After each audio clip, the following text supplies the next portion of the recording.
Hello my beautiful and amazing crafters. Welcome to another video of Crafting with Shanita. So we are jumping right into today's tutorial.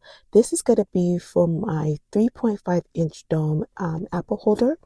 Once you get the file, you want to go ahead and upload it into Cricut Design Space. And I have the instructions attached to the file. So this is going to be for your 3.5-inch domes. I'll list all the domes that I use. Everything I'm going to use, I'll make sure to list it in the description box below. Now, there's two types of domes. There's the clear plastic dome. Some of them have adhesive, and there's these ornament domes. They both work great for this project, and I have used both in the past. So, depending on which size dome you're going to use, this is how you're going to size the project.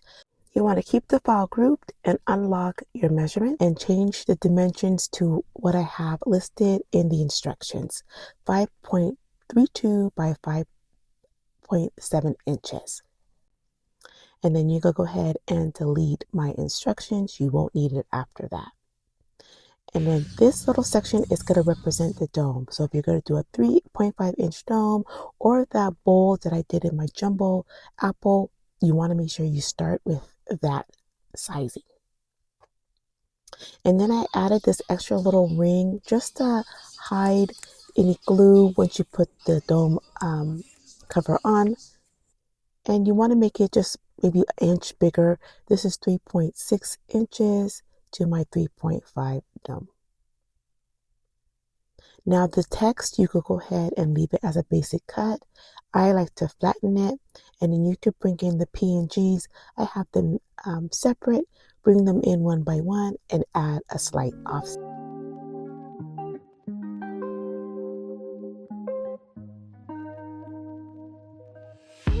For the dome holder, I like to personalize with the teacher's name or whoever you're going to give it to. I'm using Cozy Caps as the text. I love this text. It's so pretty. I found it under Creative Fabrica, and I'll make sure to list this if you want to download this font as well. I make sure to flatten the design, and I'm going to send everything over to my machine to cut before making sure I save it before I send it to cut. Now, before I cut out all this material, I always like to do a test. I like to test out the offset circle first to make sure that fits over my dome. And if it fits just the way I like it over the dome, then I proceed to cut out all the other elements.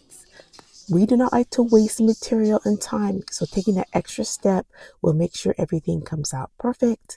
And I like to use the medium cardstock setting for my cut. Now that everything is all cut out, it's time to assemble the candy apple dome. And again, I'll have everything listed in the description. If you are enjoying the content and having a great time over here on the channel, make sure to hit that subscribe button. We post videos every week, and we'll be so excited to have you part of the Crafting with Shanita fam.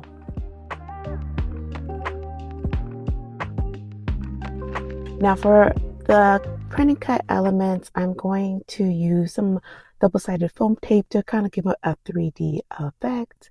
And then everything else, I'm just going to use my craft glue to adhere it to the dome. Now the only thing with the dome, I couldn't find the ones with the adhesive, so I had to use hot glue and just be very careful placing it onto the holder. And I just filled it with some candy. This year I used Reese's Pieces, and it was less than one package that I needed to fit perfectly. And just like that, you have this beautiful apple candy holder that you could give out to the teacher aide, or even the student at school just in time for Teacher Appreciation Week. I will have this file up on my Etsy store and Shopify store. So thank you so much for watching. I hope you learned a little bit or a lot, and we cannot wait to see you on the next video of Crafting with Shanita. Happy crafting.